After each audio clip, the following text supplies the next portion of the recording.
இன்றைக்கி ஆடி பண்டிகை இல்லையா, நம்ம பிரசாதம் செய்யலாம். புளியஞ்சாதம் நான் செஞ்சேன். புளியஞ்சாதம் அதாவது கடுகு, உளுத்தம்பருப்பு, கடலைப்பருப்பு, வேர்க்கடலை, கருவேப்பிலை, பெருங்காயம் போட்டு நல்லெண்ணெய் ஊற்றி தாளிச்சிக்கணுங்க. தாளித்த உடனே ரைஸை எடுத்து பொலப்பொலன்னு ரைஸை எடுத்து அதில் போட்டுட்டு புளிக்காய்ச்சல் இருக்கு இல்லையா, அந்த புளிக்காய்ச்சலை போட்டுட்டு தேவையான அளவு புளிக்காய்ச்சலை போட்டுட்டு மஞ்சத்தூள் போட்டு உப்பு போட்டு நல்லா அடியோடு கலரி கொடுத்தா நம்மளுடைய அருமையான புளி சாதம் ரெடியாக எடுத்து நமக்கு இன்றைக்கி. அதே மாதிரி பாயசம், அரிசி நொய், அதாவது அரிசியை பச்சரிசியை 1-2 உடச்சிட்டேன் மிக்சியில். அதை குக்கரில் போட்டுட்டு அப்புறம் ஜவ்வரிசி 2 கைப்பிடி எடுத்து ஊற வச்சுட்டேங்க.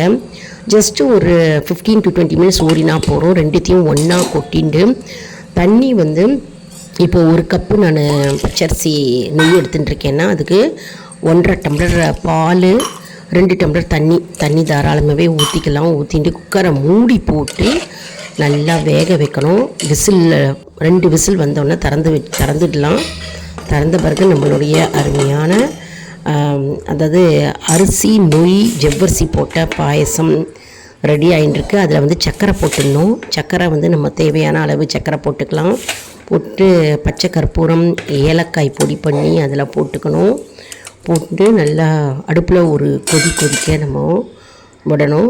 அதுக்கப்புறம் இப்போ பச்சை கற்பூரம் தண்ணி தான் இப்போ ஊற்றிருக்கோம். பச்சை கற்பூரத்தை நல்லா நெசுக்கி தண்ணியில் போட்டு கரைய வச்சு அதை நம்ம அதில் கொட்டிக்கிறோம். டக்குன்னு ஈஸியாக இன்ஸ்டன்ட் பாயசம் ரெடிங்க. குக்கர்லேயே செஞ்சிடலாம், அது கஷ்டமே பட வேணாம். பால் நிறையா வேணும்னா நிறையா ஊற்றிக்கலாம் பால். அப்புறம் முந்திரியும் திராட்சையை நெய்யில் வறுத்துட்டு இப்போ நம்ம போட்டுக்கிறோம். கம்முன்னு வாசனையாக இருக்குங்க.